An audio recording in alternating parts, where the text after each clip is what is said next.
Breaking news shows Tsunami, you're watching highly disturbing content. Viewers' discretion is highly advised.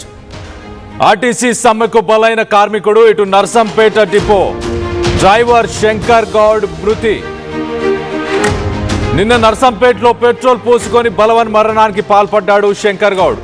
80% కాలిన గాయాలతో ఇటు green channel ద్వారా Warangal MGM నుంచి హైదరాబాద్ తరలిస్తుండగా ఇటు నగరానికి చేరుకున్నాక మృతి చెందినట్టు తెలుస్తుంది శంకర్ గౌడ్ మృతిపై ఇటు కేంద్ర మంత్రి బండి సంజయ్ సంతాపం వ్యక్తపరిచారు.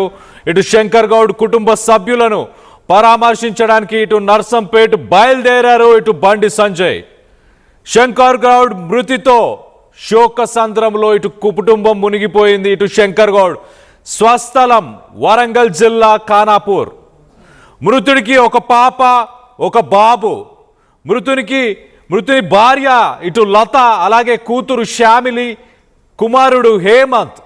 ఉద్యోగంలో చేరి 28 సంవత్సరాలు గడుస్తున్నా కూడా నర్సంపేట మండలంలోని మూతోజిపేటలో శంకర్ గౌడ్ అంత్యక్రియలు జరగబోతున్నాయి. 28 సంవత్సరాలు గడిచినా కూడా సొంతిల్లు లేకపోవడం గమనార్హం. నిన్న బలవన్ మరణానికి యత్నించిన ముగ్గురు కార్మికులు ప్రస్తుతానికి శంకర్ గౌడ్ తన ప్రాణాలను కోల్పోయాడు. మొత్తం మీద 2019లో జరిగిన 52 రోజుల స్ట్రైక్ అప్పుడు కూడా దాదాపు 30 మంది చనిపోయారు. దాంట్లో 5 మంది బలవన్ మరణానికి పాల్పడినట్టు తెలుస్తుంది.